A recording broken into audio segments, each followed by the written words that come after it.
আমার বন্ধু খুবই পরহেজগার, কিন্তু মেডিটেশন কিভাবে শিরিক তা বোঝাবো কিভাবে? মেডিটেশন সরাসরি প্রথম পর্যায়ে শিরিক না। মেডিটেশন একটা সেকুলার বিষয়। এটা সেকুলার মানে যেমন আপনি ঔষধ খান, এটাকে প্রথম অপরাধ হলো দিনের সাথে জড়ানো। মনে করা দিনে মোরাকাবা আছে, মোরাকাবা শব্দটাই দিনে নেই।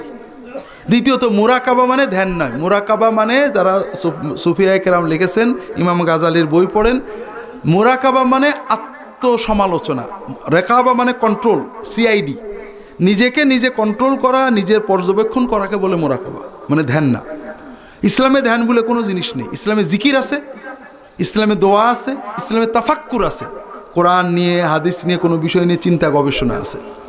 কাজেই এই সেকুলার বিষয়কে দিন মনে করা, ইবাদত মনে করা, দিনের কিছু বলা, এটা প্রথম গোমরাহি। 2 নম্বর কথা, মেডিটেশন মুসলমান করা মানে বিরিয়ানি থুয়ে পান্তা ভাত খাওয়া।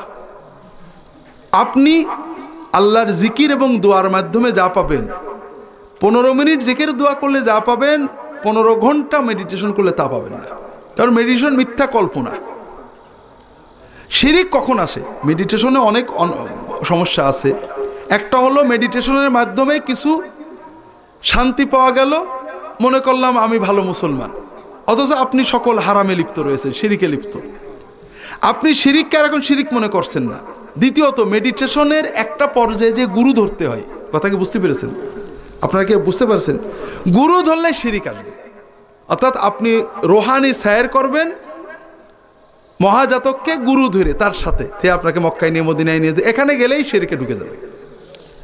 তা আরও অনেক সমস্যা আছে, সেগুলো আর বলছি না। এটা এই মেডিটেশনকে ধর্মের সাথে জড়িয়ে, ভগবান রজনীশের নাম শুনছিলেন? হ্যাঁ, আমাদের এই ধরনের ভগবান রজনীশ কাল্ট তৈরি হতে